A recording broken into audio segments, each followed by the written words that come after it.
Hi everyone, this is me Nishant and welcome you on Nishanti Academy. In this video, we are going to learn about golden rule of accounting, and this topic is damn important for your people because it is like the formulae of mathematics. जिस तरह से mathematics जो है without formula, without trick, without concept आप solve नहीं कर सकते, उसी तरह से अकाउंटिंग जो है इन रूल्स के बगैर जो है सॉल्व नहीं हो सकती। तो आपको करना क्या है, ये सारे रूल्स जो हैं आपके मगअप होने चाहिए, आपकी बिल्कुल टंग लैंग्वेज पे होनी चाहिए सारी चीज़ें। In the last lecture, I have mentioned there are three types of account. The first one is personal account, the second one is real account, and third one is the nominal account. पहला जो है वो है व्यक्तिगत खाता, दूसरा है वो है वास्तविक खाता, तीसरा जो है वो है नाम मात्र का खाता। And now there are three rules, and ये तीनों रूल्स जो हैं ये तीन अकाउंट से बिलोंग करते हैं। तो पहला जो पर्सनल अकाउंट है उसके रिगार्डिंग जो रूल है वो है debit the receiver and credit the giver. जो रिसीवर है उसे क्या करना है, आपको डेबिट करना है, और जो गिवर है, जो देने वाला है, उसे क्या करो, क्रेडिट कर दो। ये रूल ये कहता है जो प्राप्त करता है, जो जिसे चीज़ें मिल रही हैं, जो रिसीव कर रहा है उसे डेबिट करना है, और जो दे रहा है, जो देने वाला है, उसे क्रेडिट कर दो। ये बिल्कुल एज इट इज़ आपको याद होना चाहिए। दूसरा जो रियल अकाउंट के लिए जो रूल है वो है debit what comes in and credit what goes out. Real account के अंदर मैंने लास्ट क्लास में बता रखा है, एसेट आता है। एसेट का मतलब होता है संपत्ति, तो संपत्ति आता है। तो जब भी किसी बिजनेस में संपत्ति आ रही है, जैसे मिस्टर ऑनर ने जब ट्रक खरीदा था, तो ट्रक जो है is a type of asset. तो एसेट जो है वो उसके बिजनेस में आ रही है। तो जो बिजनेस में आ रहा है, अगर वो एसेट है, अगर वो रियल अकाउंट है, तो उसे हमें क्या करना है, डेबिट करना है।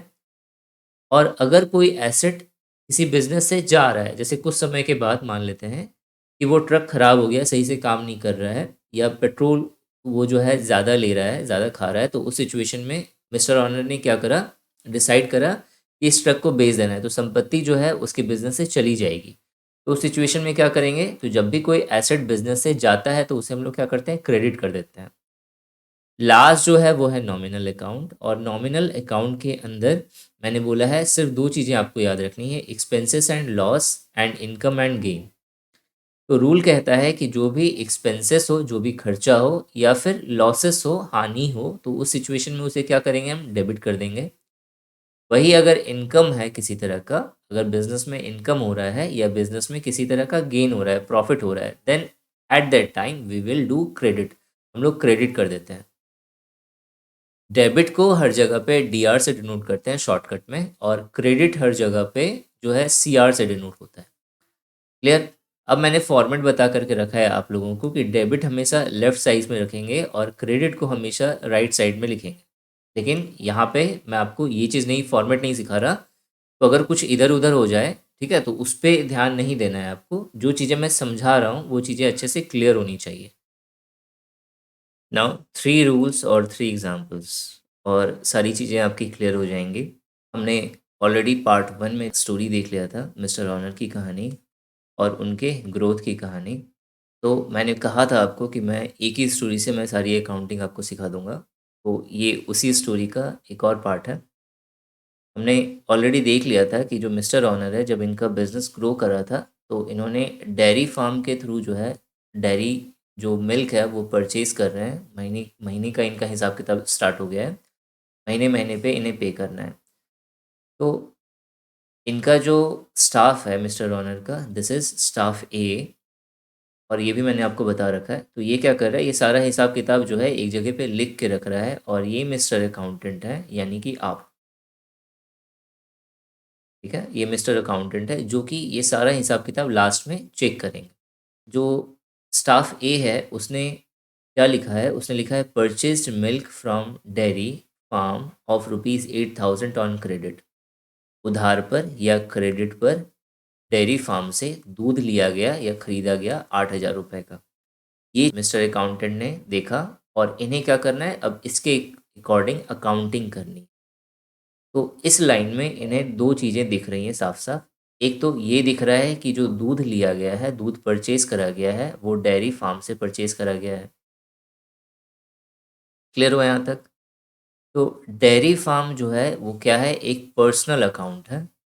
पर्सनल अकाउंट है और पर्सनल अकाउंट का जो रूल है, पर्सनल अकाउंट का जो रूल है वो कहता है debit the receiver and credit the giver. जो रिसीवर है उसे डेबिट कर दो, जो रिसीव करने वाला है उसे डेबिट कर दो, और जो देने वाला है उसे क्रेडिट कर दो। सो अब देखिए यहाँ पे दूध दिया जा रहा है, बिजनेस में दूध आ रहा है, तो दे कौन रहा है? तो डेयरी फार्म दे रहा है, तो ये है गिवर। और रिसीव कौन कर रहा है? तो रिसीव करने वाला है मिस्टर ऑनर। ठीक है, लेकिन अब ये ध्यान रखिएगा, मिस्टर ऑनर अपने लिए नहीं ले रहे हैं, उन्हें दूध पीना नहीं है, उन्हें अपने बिजनेस में लगाना है। तो रिसीव करना किसका काम है? तो उनके बिजनेस का काम। तो जब भी कुछ ऐसा चीज़ खरीदा जाए, जब भी कोई ऐसा प्रोडक्ट लिया जाए बिजनेस में जिसे फर्दर जो है सेल करना हो, अच्छे से सुनना है, ये बहुत काम की चीज़ मैं बता रहा हूँ। जब भी कोई ऐसा प्रोडक्ट बिजनेस के अंदर आता है जिसे फर्दर कहीं सेल करना हो या फिर उसे मॉडिफाइड कर कुछ और बनाकर सेल करना हो, तो उस सिचुएशन में एक अकाउंट आता है जिसे हम लोग कहते हैं परचेज अकाउंट। तो मिस्टर अकाउंटेंट को दो अकाउंट दिखेगा, एक तो ये परचेस अकाउंट और दूसरा डेयरी फार्म का अकाउंट। क्योंकि इन्हें उधार पे मिला है सामान, तो इनका क्या करना पड़ेगा, एक खाता मेंटेन करके रखना पड़ेगा ताकि महीने का हिसाब किताब हो सके। तो एक अकाउंट होगा डेयरी फार्म का अकाउंट और एक अकाउंट होगा परचेस अकाउंट। सर दो अकाउंट क्यों ले रहे हैं? क्योंकि जो हम लोग पढ़ रहे हैं वो डबल एंट्री है। डबल एंट्री बहुत इंपॉर्टेंट है और इसी से ही हम अकाउंटिंग करते हैं। Single entry is not important for your paper. और जो भी मैंने सिंगल एंट्री में आपको पढ़ा रखा है, बस आपको उतना ही जानना है, उसके अलावा कुछ नहीं जानना। क्लियर यहाँ तक? तो जो डबल एंट्री है, डबल एंट्री का जो अकाउंट है, जो यहाँ पे मेंटेन करा जा रहा है, ये भी आपको ध्यान में रखना है। एक अकाउंट हमेशा डेबिट होगा और जब एक अकाउंट डेबिट हो जाएगा तो ऑटोमेटिक दूसरा क्या हो जाएगा, क्रेडिट हो जाएगा। तो सारा गेम यहीं पर है कि कौन सा अकाउंट डेबिट होगा और कौन सा अकाउंट क्रेडिट होगा। अगर आपने ये समझ लिया फिर तो कुछ बचा ही नहीं काउंटिंग में। क्लियर यहाँ तक? तो मैंने आपको बता दिया कि दो तरह के अकाउंट अफेक्ट होंगे इस लाइन में, जो यहाँ पे एग्जाम्पल में मैंने मेंशन करा है। यहाँ पे है कि purchased milk from dairy farm of ₹8,000 on credit. तो जो मिल्क परचेज हुआ है वो फर्दर आगे सेल होगा, तो एक अकाउंट यहाँ पे होगा, this is called purchase account. और दूसरा एक अकाउंट होगा जो होगा डेयरी फार्म का अकाउंट, और ये इसलिए होगा क्योंकि इनका उधार खाता चल रहा है, क्रेडिट पे सामान चल रहा है और मंथ के अंत में हिसाब होगा। अब हम लोगों ने पकड़ा डेयरी फार्म को। ठीक है, कैसा अकाउंट है ये? तो पर्सनल अकाउंट। पर्सनल अकाउंट है, एक पर्सन से रिलेटेड है, एक इंडिविजुअल से रिलेटेड है, या फिर उसके कंपनी से रिलेटेड है, उसके फार्म से रिलेटेड है। तो पर्सनल अकाउंट। रूल कहता है debit the receiver and credit the giver. Rule क्या कहता है? डेबिट करो, डीआर का मतलब होता है डेबिट करो, किसको? तो द रिसीवर, जो रिसीव कर रहा है यहाँ पे, एंड क्रेडिट द गिवर, और क्रेडिट करो किसे? जो दे रहा है, गिवर को। तो यहाँ पे फार्म क्या कर रहा है? दूध को दे रहा है। तो जो डेयरी फार्म का अकाउंट है वो क्या हो जाएगा? क्रेडिट हो जाएगा। और जो दूसरा जो अकाउंट है परचेस अकाउंट, ये क्या हो जाएगा? ये डेबिट हो जाएगा। सिंपल है, समझ में आया? ठीक है, नहीं समझ में आया तो एक बार फिर से आप देख सकते हैं, मैं एक बार फिर से दोबारा इसे रिपीट कर दे रहा हूँ। क्या है कि जब भी आपको स्टेटमेंट मिलेगा उसमें आपको पहले रिकॉग्नाइज करना है कौन सा अकाउंट रियल है, कौन सा अकाउंट पर्सनल है, कौन सा अकाउंट नॉमिनल है। पहला काम यही है। ठीक है, व्यक्तिगत खाता कौन सा होगा, वास्तविक खाता कौन सा होगा और नाम मात्र का खाता कौन सा होगा, इसे रिकॉग्नाइज करना है। ये जैसे ही आपने पहचान लिया कौन सा है, तो सारा गेम वहीं से स्टार्ट होगा। फिर यहाँ पे क्या है? Purchase milk from dairy farm of ₹8,000 on credit. ठीक है, अब अगर आपको नहीं समझ में आ रहा है तो आप ऐसे समझिए कि आप ही दुकान के मालिक हैं, और जब आप दुकान के मालिक हैं तो उस समय में जब आप दूध ले रहे हैं किसी डेयरी फार्म से और उधार पे ले रहे हैं, तो उस समय में आप एक जगह पे लिखेंगे ना कि मैंने इतना दूध परचेज़ करा है इस आदमी से या इस कंपनी से या इस फार्म से, और फाइनली जो है वो मंथ में उसका हिसाब होगा। लेकिन वही अगर आप पेमेंट दे कर के अगर उसे लीजिएगा, मतलब उधार पे नहीं चल रहा है, क्रेडिट पे नहीं चल रहा है, आपने उसे पेमेंट कर दिया। तो उस सिचुएशन में आप बताइए कि उसका पर्पस है कि मैं ये लिखूँ कि जो है मुझे सामने वाले ने इतने में दूध दिया है और मुझे उसे वापस करने हैं? नहीं। क्यों? क्योंकि मैंने ऑलरेडी पे कर लिया है, तो मुझे उस पर्सन से अब मतलब ही नहीं है। मुझे उससे मतलब है, जो दूध है उससे मतलब है, और मैंने कितना अमाउंट पे करा है मुझे उससे मतलब है।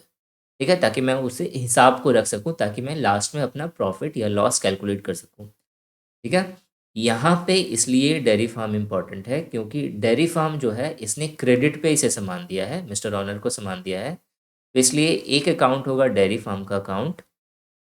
और जब भी हम बिज़नेस में कोई भी ऐसा सामान खरीदते हैं जो हमें फर्दर आगे सेल करना होता है, चाहे हम डायरेक्ट करें, चाहे मॉडिफ़ाइड करके करें, तो उस समय एक अकाउंट आता है, उसे हम लोग कहते हैं परचेज़्ड अकाउंट या परचेज़ अकाउंट। तो डेयरी फार्म वाले अकाउंट को हमने पकड़ा क्योंकि ये छोटा-सा दिख रहा था। परचेज़ अकाउंट में हो सकता है कि आपको सोचने में टिपिकल हो, और अभी एकदम स्टार्टिंग है तो आपको समझ में नहीं आएगा। इसीलिए हमने क्या करा, डेयरी फार्म का अकाउंट पकड़ लिया। अब हमें ये तो पता है कि ये पर्सनल अकाउंट है। यस सर, ये पर्सनल अकाउंट है।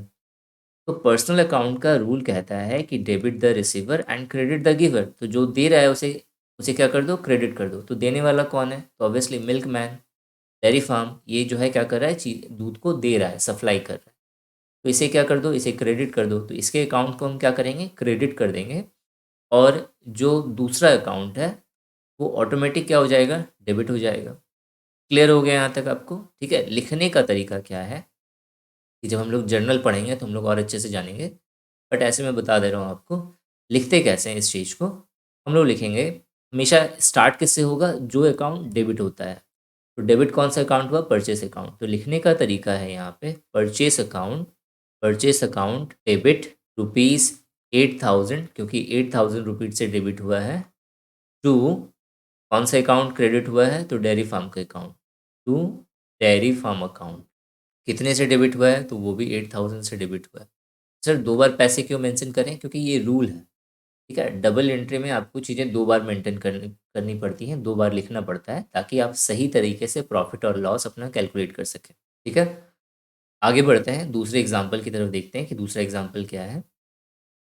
अब हमने एक वीडियो में देख लिया था कि मिस्टर ऑनर ने एक व्हीकल परचेज करा था, एक ट्रक परचेज करा था, ताकि वो स्वीट्स की डिलीवरी टाइम पर कर सकें। अब व्हीकल है क्या, सो व्हीकल एक एसेट है।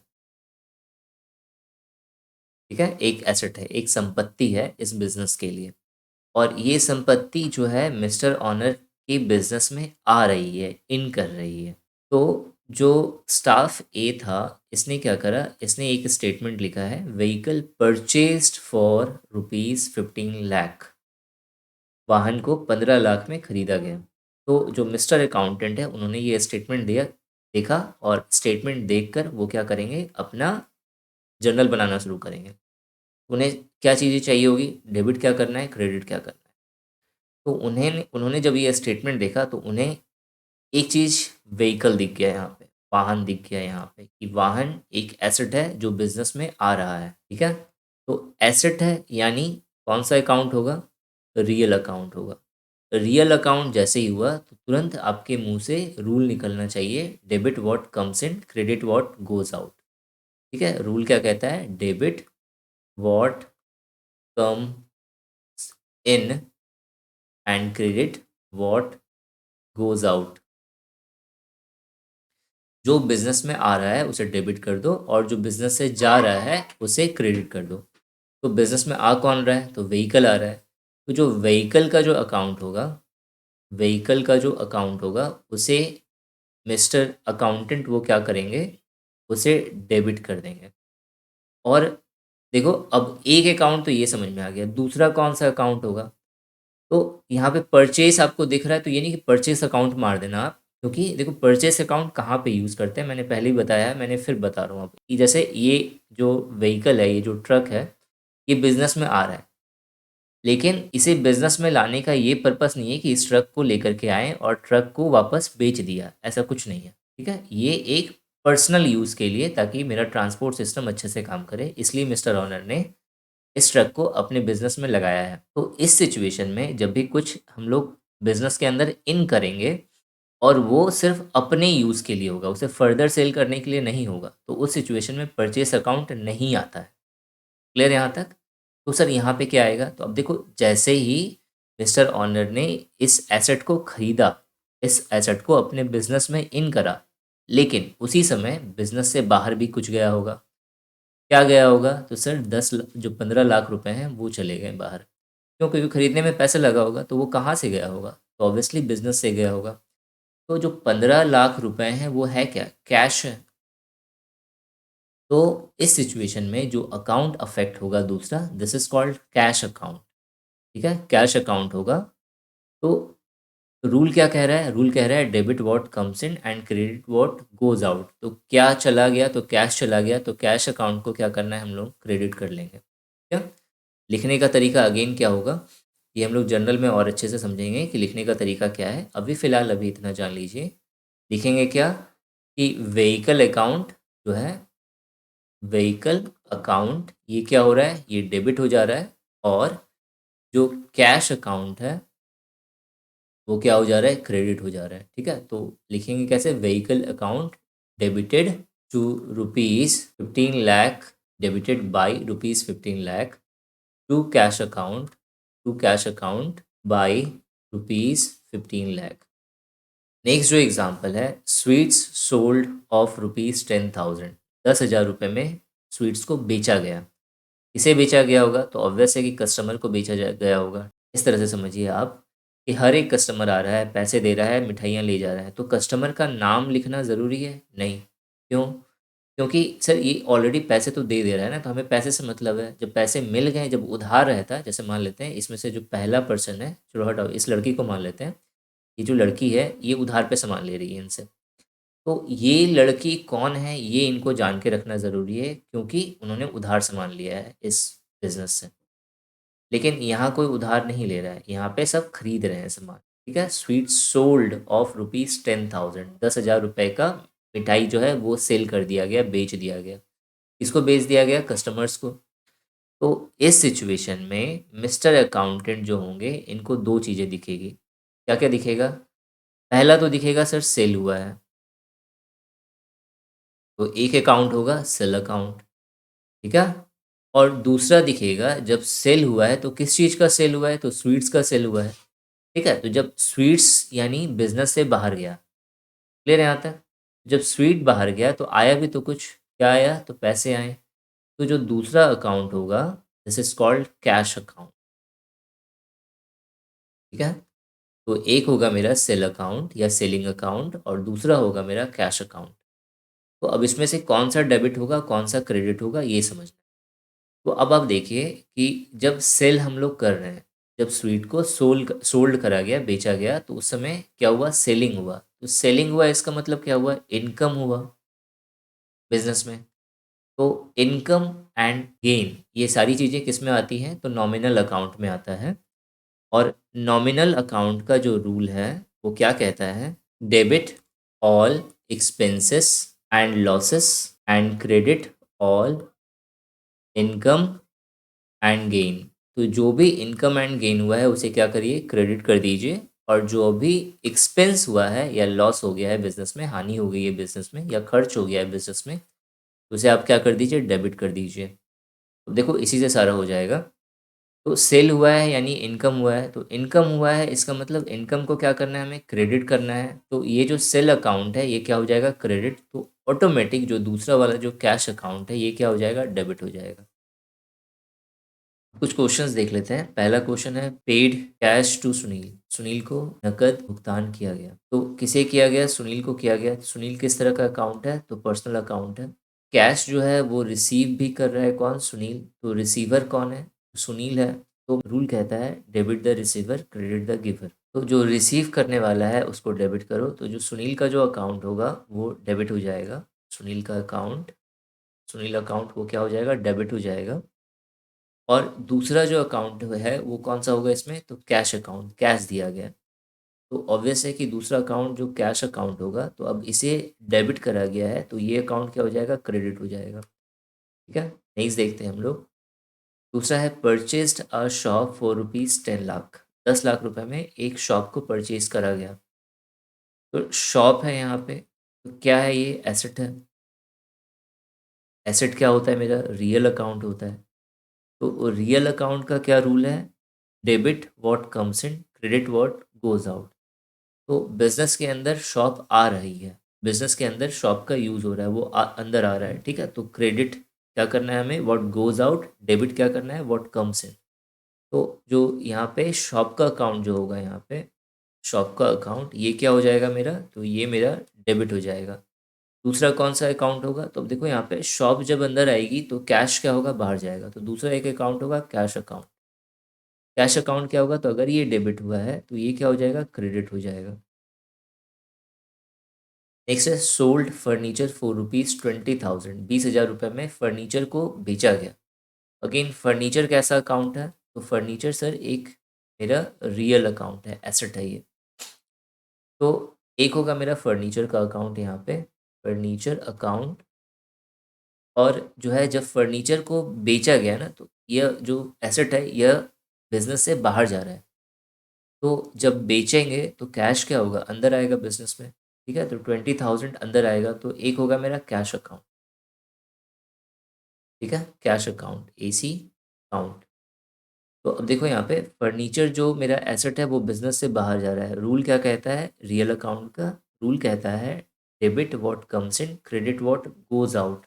तो जो फर्नीचर है वो जा रहा है, बिजनेस से बाहर जा रहा है, एक एसेट है जो बिजनेस से बाहर जा रहा है, तो इसे क्या कर दो, क्रेडिट कर दो। तो ये अकाउंट क्या हो जाएगा, क्रेडिट हो जाएगा। सी आर का मतलब क्रेडिट हो जाएगा।